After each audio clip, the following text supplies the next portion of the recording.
Hello viewers, আমরা আজকে তৈরি করব পাটিসাপটা পিঠে। প্রথমে আমরা ব্রাশের মধ্যে একটু তেল নিয়ে, সয়াবিন তেল, একটু কড়াইটা ব্রাশ করে দিব।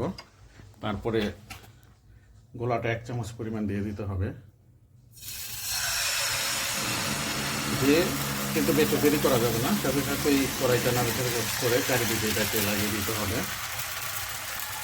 তারপরে কিছুক্ষণের জন্য এটা ঢেকে দিতে হবে।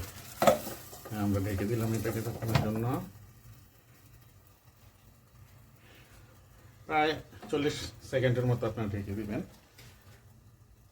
এটা হচ্ছে আপনার খিরসাটা, আমরা মুন্সিগঞ্জ থেকে বানিয়ে নিয়ে আসছি। এখানে এসে শুধুমাত্র একটু নারিকেল অ্যাড করেছি, কারণ আমি নারিকেলটা খুব পছন্দ করি। এটা হচ্ছে গোলা, খাঁটি খেজুরের গুড় দিয়ে গোলা তৈরি করা হয়েছে। এই দেখুন প্রায় হয়ে গেছে।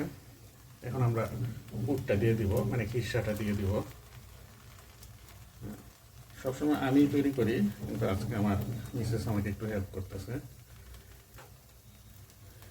খিরসা যেহেতু আপনার বাসায় খাবেন, একটু বেশি পরিমাণে দেবেন, বাচ্চারাও খিরসাটা খুব পছন্দ করে। তারপর আস্তে আস্তে উল্টে দিতে হবে।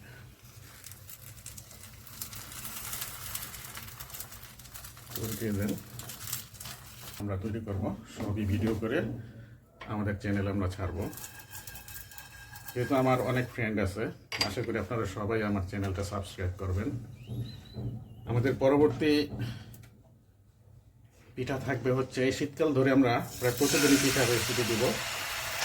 বিক্রমপুরের অথেন্টিক পিঠাগুলো আমরা এখানে বানিয়ে দেখাবো বাসায়। আপনারা দোকান থেকে না কিনে বাসায় তৈরি করে খেতে পারবেন। ধন্যবাদ ভিউয়ার্স।